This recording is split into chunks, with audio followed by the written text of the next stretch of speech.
Hey, how's it going, guys? Mr. Boss for the win here, and in today's Grand Theft Auto 5 video, I'm going to be giving you the ultimate guide on the brand new business in Grand Theft Auto Online, the Smuggler's Run Air Hangar Facility. We're going to be talking about, is it worth it? What's the best way to go about doing it as far as sourcing and selling, and the best way to ultimately make the most amount of money. So let's jump into this thing. The first thing you're going to need is a hangar, obviously, in order to get this started. Now, the price of the hangar is based on location only. It's not based on production. Each hangar is going to have the same abilities on the inside. You're only paying for, I guess, a different exterior and a different location. Now, in each hangar, there is room for 50 crates, which are going to be stored underneath the facility in which you use your computer upstairs. So you can see from me right now, I have a good bit of crates, and this is what it kind of looks like as you fill up your hangar. And above that, as I mentioned, if you go up into that room, there is going to be a computer in which you can get started on building up this business. Now, before you do get started, you are going to have to do a introduction/tutorial mission that will require you to do sort of like a mini mission of what you're going to be doing while sourcing items. Then once you do that, you'll be good to go. Now, there are 8 items that you can actually choose to source from. So this is where this, I guess, business sort of differentiates itself from the finance and felony one a little bit, because with that one, you are randomly given a choice of like counterfeit goods or jewelry and gemstones, stuff like that. But with this one, you can actually choose. Now, as I mentioned earlier, there are 8 different types of items that you can source. There's a bunch of different categories: narcotics, chemicals, medical supplies, animal materials, arts and antiques, jewelry and gemstones, tobacco and alcohol, and then counterfeit goods. So when you do one of these sourcing missions, whether you select narcotics or chemicals or jewelry or gemstones or counterfeit goods, it's not going to give you, anything different. At the end of the day, it's still a mission where you have to go out and you ultimately have to source the item. It's just going to technically be different, if you can see my air quotes right there. Now, talking a little bit about the sourcing missions themselves, I don't believe there's any way to choose which mission you get. For example, there isn't a specific source mission that is attached to one or the other. And the sourcing missions are going to vary too. Some of them are going to be incredibly easy. Some of them are going to be incredibly tedious. And I think that's actually one of the downfalls of this, is you don't know what you're going to be getting into. So one of them, which I think is very tedious, you have to escort a Titan that is flying slower than any plane ever to Trevor's airfield.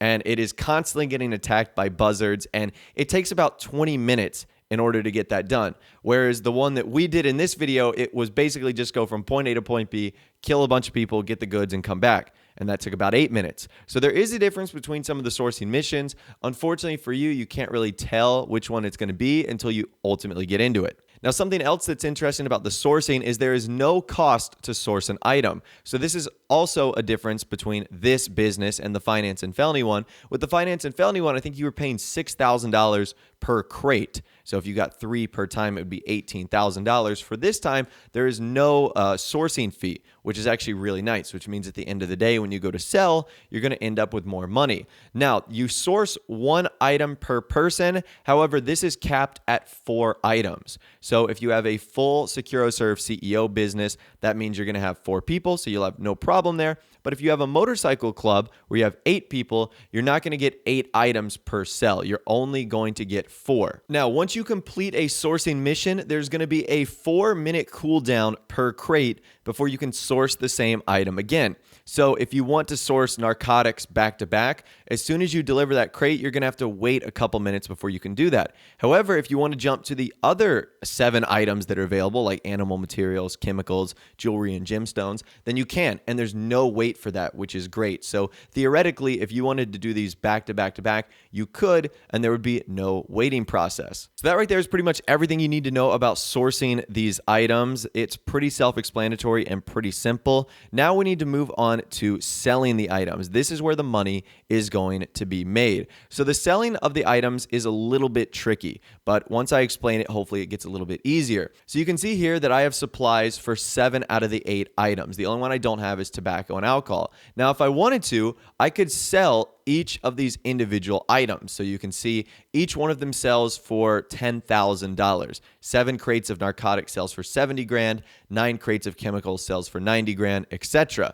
However, you will notice that if you get to counterfeit goods, I have a 5% bonus. We'll touch on that in a little bit. However, if I wanted to do everything in one lump sum, I could just sell all my cargo with that big green button at the bottom for $380,000. So that's the payout right there for the total amount of crates I have, which is 38. So once again, if you do the simple math, 38 crates times 10,000 each is $380,000. So let's talk about those bonuses now. So you can see with my counterfeit goods, I have 5 crates and I've received a 5% bonus. So it seems for the most part, getting 5 crates will get you a 5% bonus. But that doesn't actually turn out to be the case for all the items. As you can see, I have 9 crates of chemicals, but I'm actually not getting a bonus for that. So number one, the reason why that's happening is I have a bunch of different items spread out about different categories. This is actually not the way you want to go about doing this, and I'll explain that for a couple reasons. Number one, you get massive bonuses for selling one of the items as compared to all of them.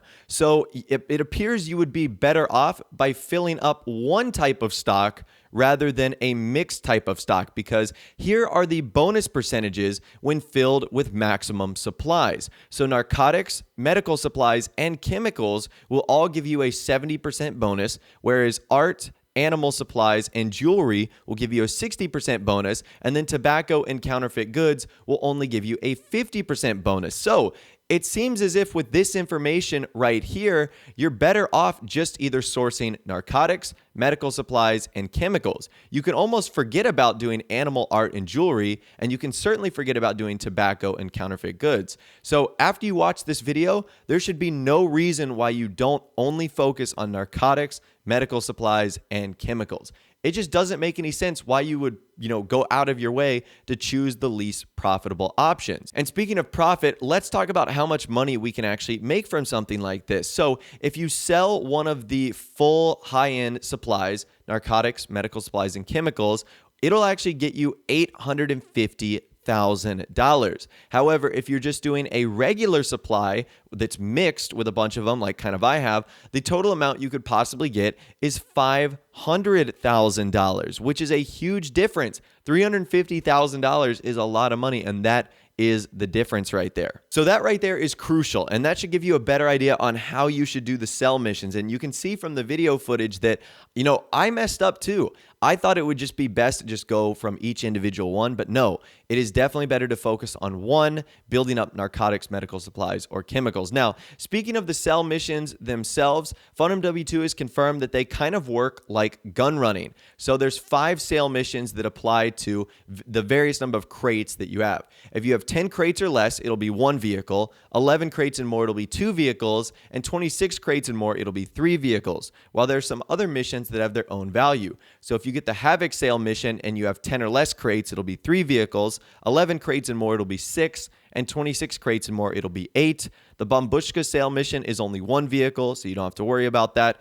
With the Skylift sale mission, if you have 10 crates or less, you'll get 1 Skylift, and if you have 11 crates or more, you will get 2 Skylift helicopters. And as far as the ultralight sale mission goes, if you have 10 crates or less, you will get 2 vehicles, and if you have 11 crates or more, you will get 3. So once again, it all depends on the amount of crates you have to sell, will depend on what sort of vehicles you get. And as far as getting the sale missions, that of course is random. Rockstar will choose that for you when you go to do the sell mission itself. Now, a couple miscellaneous things about the hangars themselves. Someone actually asked if you can be rated, and the answer to that is no. Now, the reason we know you can't be rated is because there's no upgrades for the hangar. So for example, you guys know in the bunker, you can choose to upgrade your staff, your equipment, and your security. By upgrading your security, you disable the amount of times that you can get rated. Well, we have none of those options in the hangar, so by default, you can't get rated. Why would Rockstar punish us with raids if we have no way to at least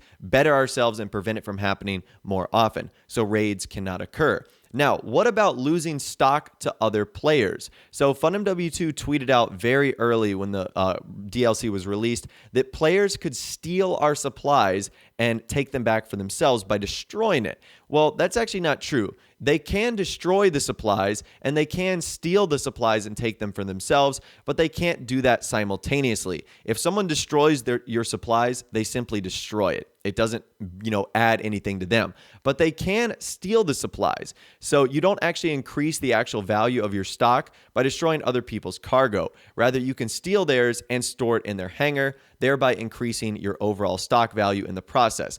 Kind of similar to the gun running stuff and kind of similar to the import-export vehicles, where you can destroy someone's vehicle or you can try to steal it from them and bring it back to your own warehouse. So that system is the exact same. Now, in my opinion, one of the most frustrating things about this update is it almost seems like Rockstar is trying to force griefing onto players. So what I'm about to show you right now is quotes from Ron, stuff that he'll tell you via a phone call. He says, "Hey partner, you see those shipments marked on your GPS? Those mean the price of our goods is coming down. If you take them out, there'll be less stock out there, and we might see a better return on our investment, or we might not. I'm not too good at economics." So to me, that is just very frustrating that Rockstar once again is encouraging griefing in something like this. I get that there's a risk reward aspect, but at the same rate, I mean, come on, there's enough griefing in Grand Theft Auto Online. Why do you got to go out of your way, Rockstar, to, encourage people that much more? Now, the last thing I want to talk about today is it worth it? Is it worth it compared to the other 4 businesses we have in the game? And the simple answer to that is no, it is not worth it. So to give you guys some quick math, a large finance and felony warehouse is going to give you $1.6 million in profit after you do about 6 hours of 3 crate missions. And once again, that does factor in the fact that you are buying the supplies. A full hangar is going to give you $500,000 profit for 50 crate runs. If you do the bonuses, it's $850,000. So to reach the same level of profit, it would take 3 full hangar sales. So if you consider it takes about 2 to 3 hours to fill up the hangar and to keep up the pace with the CEO crates, it would basically take you 1 hour to do 25 crates, roughly around 2 hours to do 50 crates, even though I figured it took a little bit more than that. So that means if you're doing this solo, you must pick up the hangar crates probably 1 every 30 seconds to be as profitable as the CEO. And we know that that's just not physically possible based on the way these missions are working. So with that being said, I don't think this is worth it at all. Number one, you have to buy the hangar itself, which is very, very pricey. So, I mean, the first 3 to 4 times you do the hangar crates, you're literally just going to be paying back the hangar cost, which is not all that worth it. So at the end of the day, this is not a great money-making method. In fact, I think this might actually be the first really bad money-making method that Rockstar has come out with. I mean, each one of them have their own benefits. Finance and felony is really hands-on. The biker stuff is very passive. The import-export stuff is very profitable and very hands-on too. Bunker is kind of passive too. This one is hands-on, but it's just an extremely worse payout when compared to something like the import-export and the finance and felony stuff. It's ridiculous how bad they made this payout. I mean, $10,000 for 1 crate, that's awful. And the amount of time that it requires to get those crates, it's simply not worth it. So I would just recommend doing something else. But anyways, that's all the information that I'm going to be talking about for you guys in this video today. Hopefully you did enjoy, and hopefully this gave you a better idea on, number one, if you are going to do the hangar stuff, what you should be doing. But also, number two, if you were on the fence, maybe you'll consider doing something else. Anyways, I'd love to hear from you guys in the comment section down below. Let me know your thoughts, opinions, and more down there. If you did go and enjoy this video, though, a like rating would, of course, be awesome. And also, subscribe to my YouTube channel if you are new or you like daily GTA 5 videos like this. With all the way, guys, like I said, thanks so much for watching. Take care, and I'll see you guys in the next video.